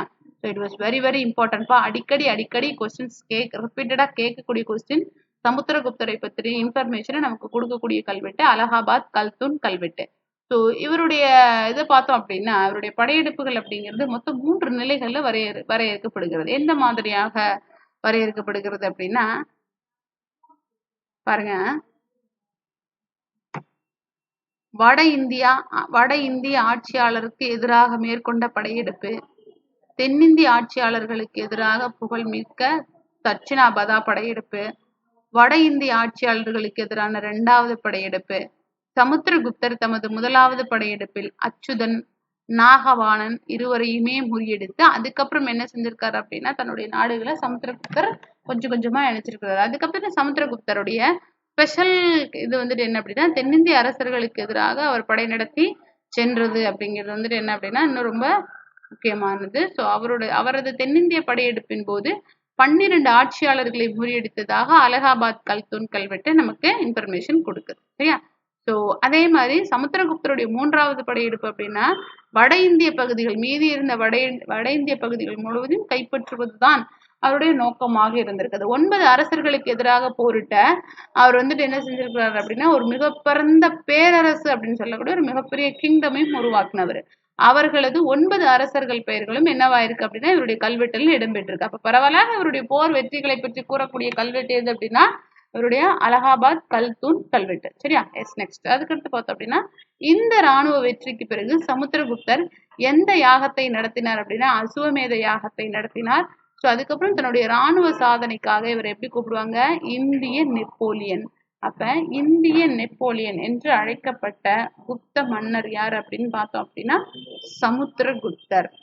It was very important. அடிக்கடி கேட்கிற கொஸ்டின் இது கூட. அடுத்து பாருங்க ஓவரால் வியூ சமுத்திரகுப்தர். ஸோ பாடல்களை இயற்றக்கூடிய திறனை பெற்றிருந்த அவரை எப்படி கூப்பிடுவாங்கன்னா கவிராஜன் அப்படின்னு கூப்பிடுவாங்க. ஸோ அவருடைய நாணயங்களை அவர் வீணையுடன் உட்கார்ந்துருக்கக்கூடிய காட்சி இருக்கிறதுனால இவருக்கு இசை பற்றிய நாலேஜும் இருந்திருக்கு. ஹரிசேனர் உள்ளிட்ட பல்வேறு புலவர்களையும் அப்ப சமுத்திரகுப்தரால் ஆதரிக்கப்பட்ட புலவர் யாரு புலவர்கள் அறிஞர்கள்ல பர்டிகுலரா வந்துட்டு என்ன அப்படின்னா ஹரிசேனர் ரொம்ப இம்பார்ட்டன்ட். சரியா? சிறந்த வைணவராக திகழ்ந்த அவர் அப்ப முதல்ல இவர் ஃபாலோ பண்ண மதம் எது அப்படின்னா வைணவ மதம். வைணவராக திகழ்ந்த அவர் பிற சமய பிரிவுகளையும் சகிப்புத்தன்மையோடு நடத்தினார். நாட் ஓன்லி ஃபார் வைணவம் மட்டும் இல்லாம பிற சமய பிரிவுகளையும் சகிப்புத்தன்மையோடு நடத்தினார். புகழ்மிக்க புத்த சமய அறிஞர்களான வசுபந்துங்கிறவரையும் ஆதரித்தார். அப்ப இவர் ஒரு வைணவரா இருந்தாலுமே இவர் வேறு மதத்தை சேர்ந்தவர்களையும் என்ன செஞ்சிருக்கிறார் அப்படின்னா ஆதரிச்சிருக்கிறாரு. ஸோ அப்படி ரொம்ப புகழ்மிக்க மன்னன் யார் அப்படின்னு பார்த்தோம்னா ஸோ அந்த சமுத்திரகுப்தர். ஸோ அப்படி யார் ஆதரிச்சிருக்கிறார் அப்படின்னு பார்த்தோம் அப்படின்னா வசுபத்துன்னு சொல்லக்கூடிய ஒரு முக்கியமான புத்த அறிஞரையும் ஆதரிச்சிருக்கிறார் அப்படிங்கிறது அவருடைய சமய சகிப்புத்தன்மைக்கு எடுத்துக்காட்டு. அடுத்து 2ஆம் சந்திரகுப்தர் 380 415 வரை ரூல் பண்ணவர் தான் 2ஆம் சந்திரகுப்தர். ரைட்டா? ரைட். சமுத்திரகுப்தருக்கு பிறகு அவருடைய பையன் தான் யார் அப்படின்னா விக்ரமாதித்யன் அப்படின்னு அழைக்கப்பட்ட 2ஆம் சந்திரகுப்தர். ஸோ இவரும் வந்துட்டு என்ன மேட்ரிமோனியல் அலையன்ஸ் சொல்லக்கூடிய திருமண உறவுகள் மூலம் தன்னுடைய அரசியல் வலிமையை பெருக்கி கொண்டவர். மத்திய இந்தியாவினுடைய நாக இளவரசின்னு சொல்லக்கூடிய குபேர நாகா அப்படிங்கிறவரை மணந்து என்ன செஞ்சாருன்னா தன்னுடைய மிக பிறந்த பேரரசை பெருக்கியவர். சரியா? அதுக்கடுத்து ஸோ இவருடைய போர் வெற்றிகள் அப்படின்னு எடுத்துக்கணும்னா மேற்கு இந்தியாவை இவர் எவ்வாறு இணைத்து கொண்டார் அப்படின்னும் போது மேற்கு இந்தியாவிலிருந்து சத்திரப்புகளை எடுத்து போரிட்டு பெற்ற வெற்றி தான் இந்திய 2ஆம் சந்திரகுப்தருடைய போர்த்துறை சாதனைகள்ல மகத்தானது. சாக சத்திரப்பு மரபின் கடைசி ஆட்சியாளர் 3ஆம் ருத்ரசிம்மன் இப்போரில் தோற்கடிக்கப்பட்டு கொல்லப்பட்டார். ஸோ இந்த மகத்தான வெற்றிக்கு பிறகு 2ஆம் சந்திரகுப்தர் அசுவமேத யாகம் நடத்தியதோடு என்ன செஞ்சாராமா சாகர்கள் அப்படின்னு சொல்லக்கூடிய ஒரு கிங்டம் சாகர்களை அழித்தவர்கள் அப்படின்னு சொல்லக்கூடிய அந்த சாகர்கள் அப்படின்னு சொல்லக்கூடிய ஒரு கிங்டமையை அழிச்சு சாகரி அப்படின்னு சொல்லக்கூடிய விருது பெயரையும் சூட்டி கொண்டார். சரியா? ஸோ அதுக்கப்புறம் தான் இவருக்கு பேரு 2ஆம் சந்திரகுப்தருக்கு இன்னொரு பேரு விக்ரமாதித்தன் அப்படின்னு அழைக்கப்பட்டது. சரியா? அதுக்கப்புறம் வந்துட்டு என்ன அப்படின்னா இவருடைய அரசவையில தான் ரொம்ப முக்கியமான ஒரு டிராவலர் அப்படின்னு சொல்லக்கூடிய சீன பயணியான பாஹியான் இந்தியாவிற்கு வருகை புரிந்தார். அப்ப கொஸ்டின் எப்படி கேட்பாங்க? சீன பயணி பாஹியான் யாருடைய அரசவையில் இந்தியாவிற்கு வருகை புரிந்தார் அப்படின்னு பார்த்தோம் அப்படின்னா 2ஆம் சந்திரகுப்தர் அப்படின்னு அழைக்கப்பட்ட விக்ரமாதித்தனுடைய காலத்துலதான் இவர் என்ன செஞ்சார் அப்படின்னா இந்தியாவிற்கு வருகை புரிந்தார். இந்தியாவில் அவர் தங்கியிருந்த 9 ஆண்டுகள் இவர் என்ன செஞ்சிருக்கிறார் அப்படின்னா 6 ஆண்டுகள் என்னதான் யாருடைய பீரியட்ல தான் டைம் ஸ்பெண்ட் பண்ணியிருக்காரு அப்படின்னா குப்தர்களுடைய அதுலதான். அதுல இவர் ரிசர்ச் பண்ணதுல எப்படி சொல்றாரு அப்படின்னா கங்கை சமவெளிய பிராமணர்களின் பூமி அப்படின்னு குறிப்பிட்டுள்ளார். சரியா? அப்ப கங்கை சமவெளியை பிராமணர்களின் பூமி என்று குறிப்பிட்டவர் யார் அப்படின்னு கேட்டோம்னா யாரு? புகழ்பெற்ற சீன பயணியான பாஹியான். 2ஆம் சந்திரகுப்தர் அப்படின்னு பார்த்தோம் அப்படின்னா குப்த பேரரசருடைய வலிமையும் புகழும் 2ஆம் சந்திரகுப்தருடைய விக்ரமாதித்தனுடைய ஆட்சி காலத்துல தான் என்ன ஆயிருந்திருக்கு அப்படின்னா ஹை பீக்ல இருந்திருக்கு, அவங்களுடைய உச்சிக்கே சென்றது. அதே மாதிரி இவருடைய காலத்துலதான் பார்த்தோம் அப்படின்னா காளிதாசர் போன்ற சிறந்த இலக்கிய படைப்பாளர்களையும் இவர் என்ன செஞ்சார் அப்படின்னா ஆதரித்தார். சரியா? சரி, இப்ப அடுத்து இவங்கள நம்ம எந்த ஒரு கிங்டம் பத்தி படிக்கிறோம் அப்படின்னா அவங்களுடைய ஆட்சி முறை, சமூக பொருளாதார நிலைமை அப்படின்னு சொல்லக்கூடிய அட்மினிஸ்ட்ரேட்டிவ் சிஸ்டம், அதுக்கப்புறம் பார்த்தோம் அப்படின்னா கல்ச்சர் அண்ட் ஹெரிட்டேஜ், அதுக்கப்புறம் பார்த்தோம்னா ஆர்ட் அண்ட் ஆர்கிடெக்சர் ரொம்ப இம்பார்ட்டன்ட். அதுல இருந்து கொஸ்டின்ஸ் நமக்கு நிறைய கவர் ஆகும். சரியா? குப்தருடைய ஆட்சி முறை அப்படின்னு பார்த்தோம்னா பரம பட்டராகா, மகாராஜாதிராஜா, பரமேஸ்வரா, சாம்ராட், அதே மாதிரி சக்கரவர்த்தி போன்ற விருது பெயர்களை சூட்டி கொண்ட குப்த பேரரசர்கள் என்ன செஞ்சு அப்ப அவங்க சூட்டிக்கிட்ட பட்டங்கள் பேர் என்ன? பரமபட்டராகா, மகாராஜாதிராஜா, பரமேஸ்வரா, சாம்ராட், சக்கரவர்த்தி போன்ற விருது பெயர்களையும் குப்த பேரரசர்கள் சூட்டிக்கிட்டாங்க. அதே மாதிரி வந்துட்டு என்ன அப்படின்னா முதலமைச்சர், சேனாதிபதி, பிற அதிகாரிகள் உள்ளிட்ட அமைச்சரவை அரசனுக்கு ஆட்சித்துறையில் ஆலோசனையும் வழங்கியது. அப்ப அரசனுக்கு ஆட்சித்துறையில ஆலோசனை வழங்கிய மக்கள்லாம் யார் அப்படின்னா முதலமைச்சர், சேனாபதி, பிற அதிகாரிகள் உள்ளிட்ட அமைச்சரவை அரசனுக்கு ஆட்சித்துறையில் ஆலோசனையும் வழங்கியது. கைவினைஞர்கள் மற்றும் வங்கியாளர்கள் தங்களுக்கென தனி வணிக சங்கங்களையும் அமைத்துக்கிட்டாங்க. இப்ப பேரரசின் பெரும்பகுதி யாராலதான் ஆளப்பட்டது அப்படின்னா நிலமானிய குறுநில ஆட்சியாளர்களால் ஆளப்பட்டது. அப்ப கொஸ்டின்ஸ் குப்த பேரரசுல வந்துட்டு பேரரசினுடைய பெரும்பகுதி யாரால ஆளப்பட்டது அப்படின்னு கேட்டாங்க அப்படின்னா நிலமானிய குறுநில ஆட்சியாளர்களால் ஆளப்பட்டது.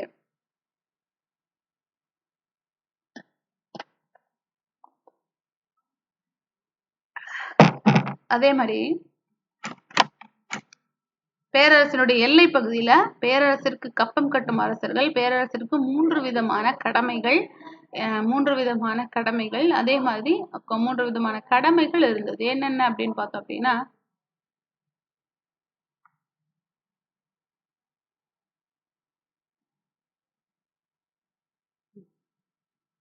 பேரரசின் இறையாண்மையை ஏற்கும் வகையில் தங்கள் உறுப்பினர்களை அரசவைக்கு அனுப்ப வேண்டும். அதே மாதிரி பேரரசிற்கு கப்பம் செலுத்த வேண்டும். தங்களது மகள்களை அரசருக்கே மணமுடித்து தர வேண்டும். இந்த மாதிரி ரூல்ஸ் அண்ட் ரெகுலேஷன்ஸ் இருந்தா யூ வில் பி ஓகே அப்படிங்கிறப்பாரு. சரியா? இச்செயல்களுக்கு பிரதிபலனாக பேரரசர் கருட முத்திரை பதிக்கப்பட்ட பட்டயமும் அவருக்கு வழங்கப்பட்டது. கருட முத்திரை பதிக்கப்பட்ட பட்டயமும் அவருக்கு வழங்கப்பட்டது. சரியா? இதுல எப்படி கூப்பிடுறாங்க பாருங்க, பேரரசு, அரசர், புக்திகள். முதல்ல வந்துட்டு பேரரசு வந்துட்டு புக்திகளாகவும், புக்திகள் விஷயங்களாகவும், விஷயங்கள் வந்துட்டு வித்தீஸ்ன்னு சொல்லக்கூடியதாகவும், அதே மாதிரி அதுக்கப்புறம் கிராமங்கள் அப்படின்னு பிரிக்கப்பட்டது. பேரரசை ஆண்டவர் யாரு? அரசன். புக்திகள் அப்படின்னு சொல்லக்கூடிய மாகாணங்களை உபரிகர்களும், விஷயங்கள்னு சொல்லக்கூடிய மாவட்டங்களை விஷயபதியும், வித்தீஸ் அப்படின்னு சொல்லக்கூடிய வந்துட்டு வித்தீஸ் அப்படிங்கிறது கிழக்கிந்திய பகுதிகள். சரியா?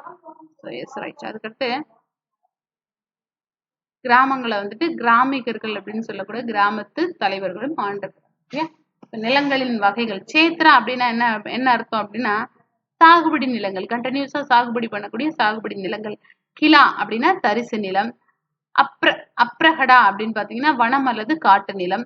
வஸ்தி அப்படின்னா வசிப்பிட நிலம். அதே மாதிரி கோபத சாரா அப்படின்னா மேய்ச்சல் நிலம். சரியா? சேத்ராங்கிறது மக்கள் கண்டினியூஸா விவசாயம் பண்ணிட்டு இருக்கக்கூடிய ஒரு நிலம். கிலா அப்படின்னா அதாவது எம்டி லேண்ட். சரியா? எந்த வகையான விவசாயம் நடக்காத ஒரு எம்டி லேண்டு. அப்ரஹடா அப்படின்னு பார்த்தோம் அப்படின்னா அது வந்துட்டு ஃபாரஸ்ட், வனம் அல்லது காட்டு நிலம். அடுத்து வஸ்தினா வசிப்பிட நிலம். கோபத சாரா அப்படின்னு பாத்தீங்கன்னா மேய்ச்சல் நிலம். சரியா? சோ இது வந்து நிலங்களுடைய வகைகள். ரைட். ஸோ அடுத்து சமூக வாழ்க்கை தான் ரொம்ப ரொம்ப இம்பார்ட்டன்ட். கொஸ்டின்ஸ் நிறைய கவர் ஆகக்கூடிய ஏரியா இதுதான். சமூக வாழ்க்கை. சமூக வாழ்க்கை குப்தர்களுடைய காலத்துல ஏராளமான கிளை ஜாதிகள் தோன்றின. ஸோ இதுல வந்துட்டு 2 வித காரணிகள். இன்னும் இந்தியாவிற்கு வந்த ஏராளமான அந்நிய படையெடுப்பாளர்கள் இந்திய சமுதாயத்துடன் ஒருங்கிணைந்தனர். இந்த ஒவ்வொரு அந்நிய குழுக்களும் ஒவ்வொரு இந்து ஜாதியாக கருதப்பட்டது. எந்த ஜாதியாக? இந்து ஜாதியாக கருதப்பட்டது. அந்நிய படையெடுப்பாளர்கள் பெரும்பாலும் சத்திரிய வர்ணத்தினராக கருதப்பட்டனர். ஸோ இந்த வர்ணாசிரம அடிப்படையில் இருந்திருக்கு. அதாவது பிராமணன், சத்திரியன், வைசியன், சூத்திரன் அப்படின்னு வர்ணாசிரம அடிப்படையில இருந்திருக்கு. ஸோ அதுக்கடுத்து பார்த்தோம் அப்படின்னா, ஆனால் குப்தர்கள் காலத்துல ஜாதி முறை அப்படிங்கிறது மிகவும் கடுமையாக பின்பற்றப்பட்டது. எப்படி பின்பற்றப்பட்டதுன்னா, கடுமையாக பின்பற்றப்பட்டது. பிராமணர்கள் சமுதாயத்தில் உயர் அங்கம் வகித்தனர். தீண்டாமை வழக்கம் அப்படிங்கிறது இந்த காலத்தில் தான் என்னவாச்சு அப்படின்னா மெல்ல மெல்ல வளர தொடங்கியது. இப்ப தீண்டாமை அப்படிங்கிறது யாருடைய காலத்துல மெல்ல மெல்ல வளர தொடங்கியது அப்படின்னா குப்தர்களுடைய காலத்துலதான் மெல்ல மெல்ல வளர தொடங்கியது. குப்தர்கள் காலத்தில் மகளிர் நிலைமையும் மோசமடைந்தது. ஸோ புராணங்கள் போன்ற சமய நூல்கள் படிப்பதற்கு அவர்களுக்கு என்ன கிடைக்கல? அனுமதி இல்லை. ஆண்களுக்கு பெண்கள் அப்படிங்கிற வழக்கம் அப்ப வந்துட்டு என்னவாகல? விமென்ஸை வந்துட்டு ஈக்குவல்ஸா நடத்த கிடையாது. ஸோ அவங்களுக்கு ஆண்களுக்கு பெண்கள் அப்படிங்கிற அடிமை அப்படிங்கிற வழக்கம் இருந்திருக்கு. ஆனா பெண்கள் ஆண்களால் பாதுகாக்கப்பட வேண்டும் என்றும் கருணையுடன் நடத்தப்பட வேண்டும் அப்படின்னு வலியுறுத்தப்பட்டிருக்கு. சரியா? ஸ்டேட்மெண்ட் வைஸ் கொஸ்டின்ஸ்ல எல்லாம் இந்த மாதிரி ஸ்டேட்மெண்ட் எல்லாம் கேட்பாங்கப்பா. ஸோ அதனால இது வந்து நல்லா படிச்சுக்கணும். சரியா? அதே மாதிரி சுயம்பரம், அதாவது தங்களுக்கு பிடித்த மணவாளனை தேர்வு செய்து சொல்லக்கூடிய சுயம்பர பழக்கமும் கைவிடப்பட்டு மனுஸ்மிருதி அப்படின்னு என்னன்னா சின்ன பிள்ளையிலே பெண்களுக்கு திருமணம் செஞ்சு வச்சிடறது. அப்படி சின்ன பிள்ளையிலே பெண்களுக்கு திருமணம் செஞ்சு வச்சிருக்கிறதுனால என்ன ஆகுது அப்படின்னு பாத்தீங்கன்னா சிறு வயது சிறார்மணம் அப்படிங்கிறது அப்பத்துல இருந்தே தொடங்குது கொஞ்சம் கொஞ்சமா. ஸோ அதே மாதிரி வந்துட்டு என்ன அப்படின்னா இந்த சண்டாளர்கள் அப்படின்னா என்ன அர்த்தம் அப்படின்னா சமுதாயத்திலிருந்து விலக்கி வைக்கப்பட்டதாக, அதாவது புறம் தள்ளப்பட்டதாக, ஒரு குற்றவாளியாக கருதப்பட்டவங்க அப்படின்னு சொல்லி பாக்கியான்னு சொல்றாரு. அதே மாதிரி பிராமண சமுதாயத்தின் எழுச்சியால் புத்த சமயமும் சமண சமயமும் என்னவானது? புறக்கணிக்கப்பட்டது. அப்ப யாருடைய காலத்துல? இந்த குப்தர்களுடைய காலத்துல வந்துட்டு என்ன அப்படின்னா புத்த சமயம் சமண சமயம் இருந்ததா அப்படின்னா அந்த அளவுக்கு கிடையாது. என்னவா இருந்திருக்கு? புறக்கணிக்கப்பட்டிருக்கு. ஆனா இதை சமய சகிப்புத்தன்மையோட நடத்தினவர் யாரு அப்படின்னா சமுத்திரகுப்தர். சரியா? ஆனால் வசுபந்து போன்ற புத்த சமய அறிஞர்கள் என்ன செஞ்சாங்க அப்படின்னா குப்த பேரரசர்களால் ஆதரிக்கப்பட்டனர். ஸோ ரொம்ப வெறுக்க கிடையாது. ஆனா முக்கியமான அறிஞர்களும் என்ன செய்யப்பட்டாங்க? சமய சகிப்புத்தன்மையோட நடத்தப்பட்டாங்க. சரியா? இந்த காலத்தில் வாலாபியில் சமண சமய மாநாடு, புத்தருடைய சமண சமய மாநாடும் கூட்டப்பட்டு புத்தருடைய பௌத்த மாநாடும் அதே மாதிரி சமண சமய மாநாடும் கூட்டப்பட்டது. ஸ்வேதம்பரர்கள், சரியா? அதுல புத்த மற்றும் சமண மதம்னு 2 பிரிவு இருக்கு இல்லையா? ஸோ இதுல முக்கியமானது வந்துட்டு என்ன அப்படின்னா இது சமண மதம். இந்த சமண மதத்துல 2 பிரிவு இருக்கும். ஒண்ணு வந்துட்டு என்ன அப்படின்னா திகம்பரர்கள், இன்னொன்னு ஸ்வேதம்பரர்கள். இந்த ஸ்வேதம்பரர்கள் திகம்பரர்கள் யார் அப்படின்னா திசையையே ஆடையாக அணிந்தவங்களைத்தான் திகம்பரர்கள்னு சொல்லுவோம். ஸ்வேதம்பரர்கள் அப்படின்னா யார் அப்படின்னா இந்த ஸ்வேதம்பரர்கள் அப்படிங்கிறவங்கள வெள்ளை நிற ஆடையை அணிந்தவங்க. சரியா? ரொம்ப கடுமையான கட்டுப்பாடுகள் இல்லாம மீடியமா இருக்கிறவங்க தான் வெள்ளை நிறை ஆடையை அணிந்தவங்களை தான் என்ன சொல்லுவாங்க அப்படின்னா ஸ்வேதம்பரர்கள் அப்படின்னு சொல்லுவோம். சரியா? Right, good. அடுத்து இவங்க சமயத்தை பொறுத்தவரை குப்தர்களுடைய காலத்துல பிராமண சமயமே என்னவா இருந்திருக்கு? செல்வாக்கு பெற்று விளங்கியது. அதுல வைணவம் சைவம் அப்படின்னு 2 பிரிவுகள் இருந்திருக்கு. வைணவம் அப்படிங்கிறது வந்துட்டு என்ன அப்படின்னா திருமால், சைவம் அப்படிங்கிறது வந்துட்டு என்ன அப்படின்னா சிவபெருமான். ஸோ இவங்களை வழிபடக்கூடிய பிரிவுகளும் இருந்திருக்கு. அதே மாதிரி பெரும்பாலான குப்த அரசர்கள் என்னவாதான் இருந்திருக்காங்க? வைணவர்களா தான் இருந்திருக்காங்க. ஸோ இந்த பாயிண்ட் ரொம்ப இம்பார்ட்டன்ட். அப்ப பெரும்பாலான குப்த அரசர்கள் எந்த மாதிரி இருந்திருக்காங்க? வைணவர்களாக தான் இருந்திருக்காங்க. ஸோ அவங்க எந்த மாதிரியான யாகங்கள், அசுவமேத யாகங்களையும் செஞ்சிருக்கிறாங்க. புராணங்கள் போன்ற சமய இலக்கியங்கள் குப்தர்கள் காலத்தில் தான் என்னவாச்சு? முழு வடிவம் பெற்றது. ஸோ அப்ப புராணங்கள் வந்துட்டு யாருடைய காலத்துலதான் முழு வடிவம் பெற்றது அப்படின்னு பார்த்தோம் அப்படின்னா குப்தர்கள் காலத்துலதான் முழு வடிவம் பெற்றது. கலையும் பண்பாடும் கலை, அறிவியல், இலக்கியம் போன்ற துறைகளில் குப்தர்கள் காலத்தில் சிறப்பான வளர்ச்சி காணப்பட்டது. ஸோ இதனாலே வந்துட்டு என்னவாச்சு, அது ஒரு பொற்காலம். இப்போ கோல்டன் ஏஜ் ஆஃப் குப்தா அப்படின்னு நம்ம சொல்றோம். இது வந்துட்டு ஒரு பொற்காலம் அப்படின்னு சொல்றோம். ஸோ அதே மாதிரி இவங்களுடைய கலை மற்றும் கட்டிடக்கலை இது ரொம்ப இம்பார்ட்டன்ட். சரியா? ஸோ கலை கட்டிடக்கலை, இந்திய கலை கட்டிடக்கலை வரலாற்றுல குப்தர்களுடைய காலம் அப்படிங்கிறது சிறப்பான இடத்தை வகிக்கிறது. இவங்க நாகரி, திராவிட கலைப்பாணி ரெண்டும் இந்த காலத்துல தான் வளர்ச்சி பெற்றது. நாகரி, திராவிட கலைப்பாணின்னா என்னது, கோபுரங்கள் வச்சு கோயில் கட்டுறதுக்கு பேர் தான் திராவிட கலைப்பாணின்னு சொல்லுவோம். சரியா? அது ஜான்சிக்கு அருகில் உள்ள ஜாகோரில் தசாவதார கோயில், அலகாபாத்துக்கு அருகில் உள்ள கார்வாஸ் ஆலய சிற்பங்கள் குப்தர்கள் கலைக்கு என்னவா இருந்திருக்கு, ஒரு சிறந்த எடுத்துக்காட்டுகளாகவும் திகழ்ந்திருக்கு. சரியாப்பா? ரைட். அடுத்து பார்த்தோம் அப்படின்னா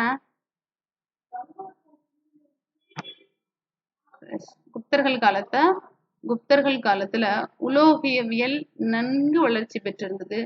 உலோக சிலைகளையும் தூண்களையும் வார்ப்பதில் உலோக கலைஞர்கள் என்னவா இருந்திருக்காங்கன்னா திறமை மிக்கவர்களாக திகழ்ந்திருக்கிறாங்க.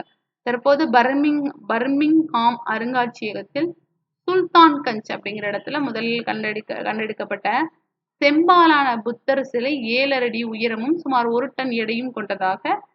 ஸோ இது மூலமா அவங்களுடைய கலை அப்படிங்கிறது எப்படி இருக்குன்னு நம்ம தெரிஞ்சுக்கலாம். ஸோ குப்தர்கள் காலத்துல இவங்களுடைய கலை கட்டிடக்கலைக்கு பேர் போனது எது அப்படின்னா, ஸோ டெல்லியில இருக்கக்கூடிய இரும்பு தூண் என்னவாயிருது, இன்னுமே வெயில், மழை போன்ற இயற்கை மாற்றங்களுக்கு பல நூற்றாண்டுகளாக ஈடு கொடுத்து இன்ன வரைய துருப்பிடிக்காமல் இருக்கிறதா குப்தர்களுடைய உலோக கலைக்கு சிறந்த சான்று. ஸோ அந்த அந்த இதுக்கு பேர் என்ன பேருன்னு சொல்லுவோம், மெஹருளி இரும்புத்தூண் கல்வெட்டு. மெஹருளி இரும்புத்தூண் கல்வெட்டு. அப்போ குப்தர்களுடைய உலோக கலைக்கு மிகச்சிறந்த எடுத்துக்காட்டு அப்படின்னு எதை சொல்லுவாங்க அப்படின்னா மெஹருளி இரும்புத்தூண் கல்வெட்டு. குப்தர்கள் காலத்து ஓவியங்களை வந்துட்டு எங்க அதிகமா பார்க்கலாம் அப்படின்னா பாக் குகைகள்ல அதிகமா காணலாம். இது எங்க இருக்கு அப்படின்னா குவாலியருக்கு பக்கத்துல இருக்கக்கூடிய பாக் குகைகள்ல அதிகமா காணலாம். அதே மாதிரி அஜந்தா சுவர் ஓவியங்கள், அப்புறம் ஜாதக கதைகள்ல சொன்ன மாதிரி புத்தருடைய வாழ்க்கைகளை சித்தரிக்குது அந்த அஜந்தா சுவர் ஓவியங்கள். அதே மாதிரி அஜந்தா ஓவியங்களினுடைய தாக்கத்தையும் அது பிரதிபலிக்குது. சரியா? ஸோ அதுக்கடுத்து பார்த்தோம் அப்படின்னா குப்தர்கள் கால நாணயங்கள் சிறப்பு மிக்கவை. சமுத்திரகுப்தர் 8 வகையான நாணயங்களை வெளியிட்டார். அப்ப சமுத்திரகுப்தர் எத்தனை வகையான நாணயங்களை வெளியிட்டார்? 8 வகையான நாணயங்களை வெளியிட்டார். 2ஆம் சந்திரகுப்தர் தங்கம், வெள்ளி, செம்பு. அப்ப விக்ரமாதித்யன்னு சொல்லக்கூடிய 2ஆம் சந்திரகுப்தர் எந்தெந்த மாதிரியான மெட்டல்ஸை யூஸ் பண்ணி வெளியிட்டார் அப்படின்னா தங்கம், வெள்ளி, செம்பு ஆகியவற்றாலான பல வகைப்பட்ட நாணயங்களையும் இவர் என்ன செஞ்சாருன்னா வெளியிட்டார். சரி, ரைட். அதுக்கடுத்து இவங்களுடைய இலக்கியம் அப்படின்னு நம்ம எடுத்துக்கிட்டோம்னா, ஸோ வடமொழி குப்தர்கள் காலத்தில் ஏற்றம் பெற்றது. பிரம்மி வடிவத்திலிருந்து தேவநாகரி வரி வடிவம் வளர்ச்சி பெற்றது. வடமொழி இலக்கியங்களிலே மிகச்சிறந்தவை எது அப்படின்னு பார்த்தோம்னா குப்தர்கள் காலத்தை சேர்ந்தவை. ஸோ அதுல ரொம்ப சிறப்பு பார்த்தோம் அப்படின்னா இவருடைய 2ஆம் சந்திரகுப்தருடைய அரசவையில இருந்த நவரத்தினங்கள். இதை நம்ம ஒரு விஷயம் படிக்கும்போது எல்லா விஷயத்தையுமே சேர்த்து படிச்சு வச்சுக்கணும். சரியா? ஸோ அப்படி இங்க பாருங்க. ஸோ 2ஆம் சந்திரகுப்தர்களுடைய காலத்துல இருந்த முக்கியமான அமைச்சரவை வந்துட்டு என்ன அப்படின்னா நவரத்தினங்கள். ரைட்டா? இதே மாதிரி அதிர்ஷ்ட கஜங்கள், இது 8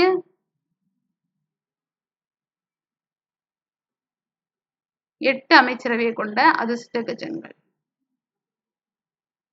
8 அமைச்சரவையை கொண்ட அதிர்ஷ்ட கஜங்கள். சரியா?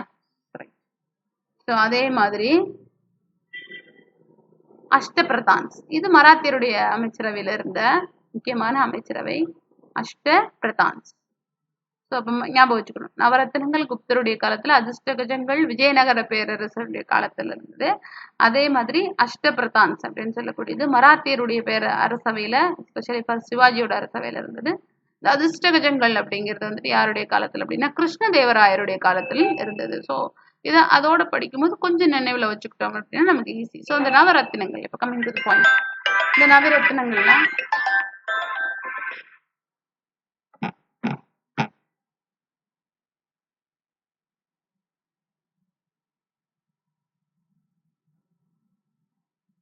நவரத்தினங்கள்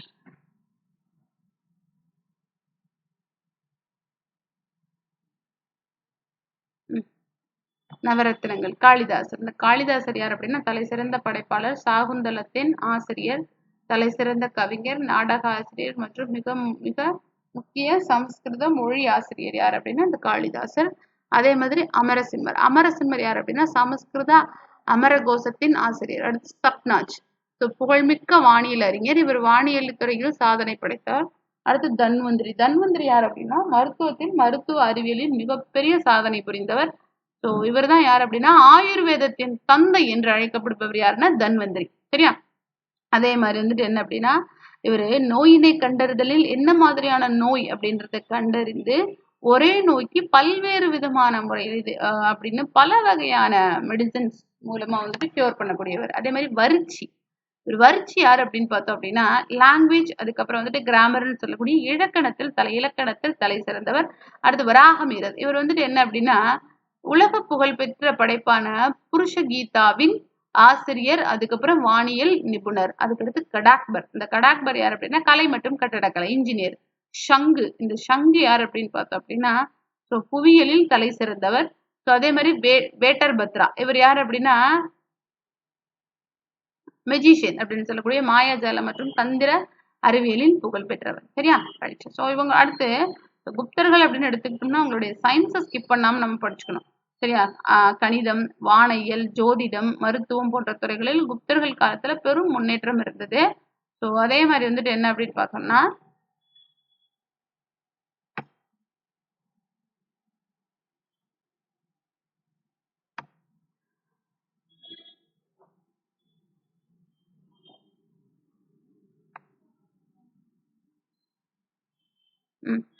ஆரியபட்டர் ஒரு சிறந்த கணித மேதை மற்றும் வானியல். இவங்கள இருந்த ஒரு மிகச்சிறந்த கணித மேதை யாருன்னா ஆரியபட்டர்.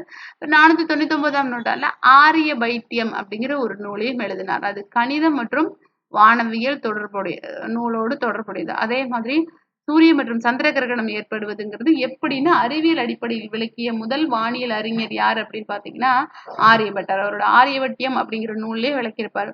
பூமி உருண்டை வடிவிலானது என்றும் அது தன்னைத்தானே சுற்றி வருகிறதும் அப்படின்னு முதல்ல விளக்குனவரும் யாருதான்? ஆரியபட்டர் தான்.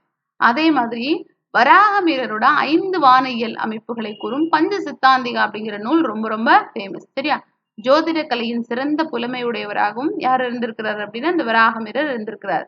அதே மாதிரி அவருடைய படைப்பான பிருகத் சம்ஹிதை அப்படிங்கிற வடமொழி இலக்கியத்துல சிறந்த நூலாகவும் போற்றப்படுகிறது. சரியா? சோ அதுக்கடுத்து பார்த்தோம் அப்படின்னா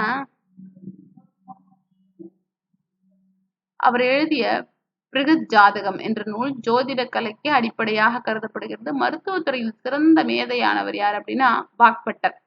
இந்த வாக்பட்டர் பண்டைய இந்தியாவின் மருத்துவ மும்மணிகளில் அவரும் ஒருவர்.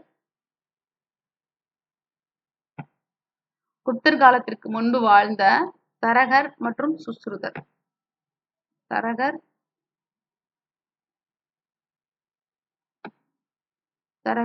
அதுக்கப்புறம் சுஸ்ருதர் இவங்கெல்லாம் ரொம்ப முக்கியமான மெடிக்கல் ஃபீல்ட்ல இருந்து முக்கியமானவங்க. சரியா?